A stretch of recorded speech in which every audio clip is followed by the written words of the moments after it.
Right now at 6 o'clock, escaping the heat in our state can be a daunting task for some of us, but there are several options out there today as to what you can do to stay cool. Another day, another deadly crash in our state. This one happening in Rocky Hill. Plus, a ransomware warning for school districts in our state. We'll tell you what cybersecurity experts are saying. All that and more right now at 6 o'clock. All local, all morning. This is Fox 61, Connecticut's news station. 6 o'clock on a Friday. Good morning, sunshine. Thank you for joining us at 6. Expect another hot day out there as we are flirting with a potential heat wave. Thank you for joining us here. I'm Symphony Privet. And I'm Tim Lammers. Yeah, we need to get to 90 degrees today for it to be official, but who cares? Hot and humid no matter whether we hit it or not. Yeah. Here's Rachel Piscatelli with more. Right, if we hit 89 degrees, it's still hot. It's still humid no matter how you slice it. And that's what we're dealing with today. Mostly sunny skies will be out there, but right now we're dealing with areas of fog and also more low-lying clouds. 71 degrees right now in Hartford. Dew points are up. They remain elevated again today. About 68 in Torrington. It's 70 degrees in New Milford. About 68 in Willimantic. Good morning to you. And 72 in Windsor Lock. So we will break for sun this afternoon. Partly to mostly sunny skies are expected. Winds 5 to 10 miles per hour. Mid 80s by noontime, upper 80s by 5 o'clock. So staying pretty warm throughout most of the day today. Our temperature spread 86 to about 90 degrees, 83 over in New Haven. Tonight it's the 60s and the 70s. We'll detail out where we go from here. We'll talk about your weekend forecast with the rising chance for some scattered showers and storms coming up. All right, it is 6:02. Getting a check on the roads this morning. In for Lauren Sensi.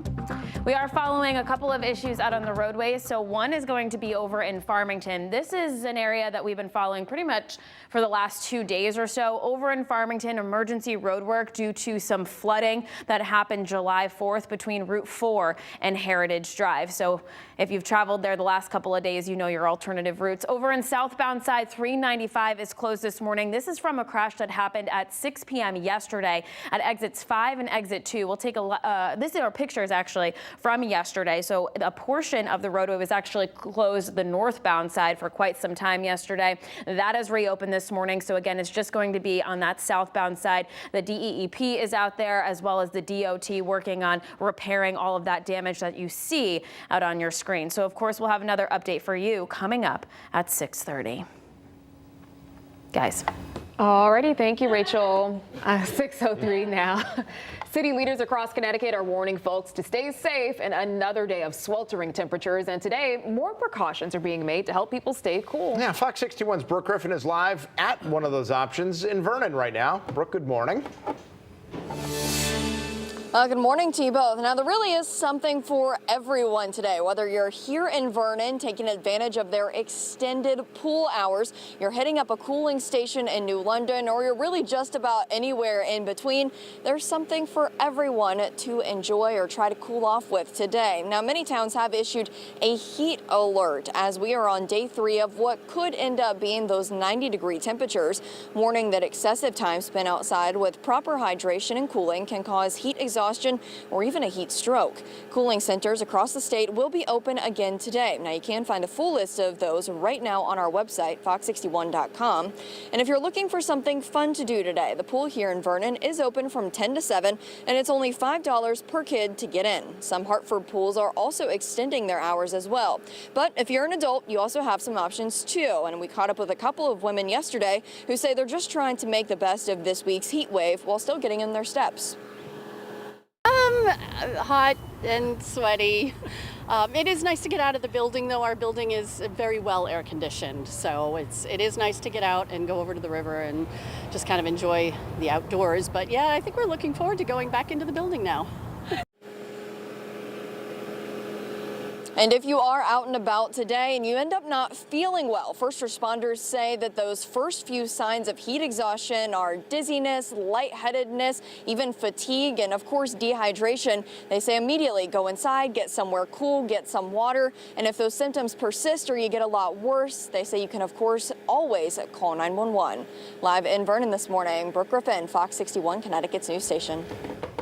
Brooke, thank you, and stay cool while you're out there. Luckily, it's 6:05. Not so bad yet, Yeah. but it will be, as you know. Oh, yeah.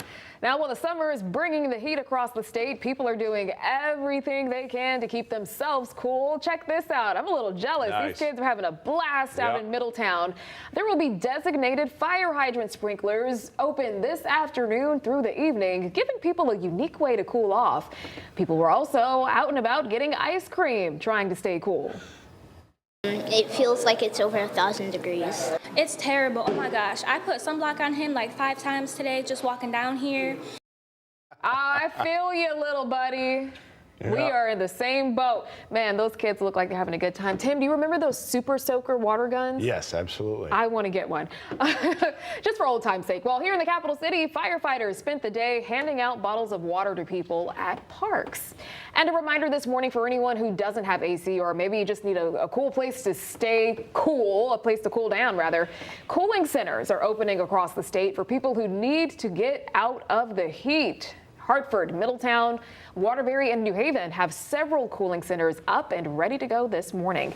Now, to find the cooling center closest to you and the times of operation, be sure to dial 211, or you can visit 211.org.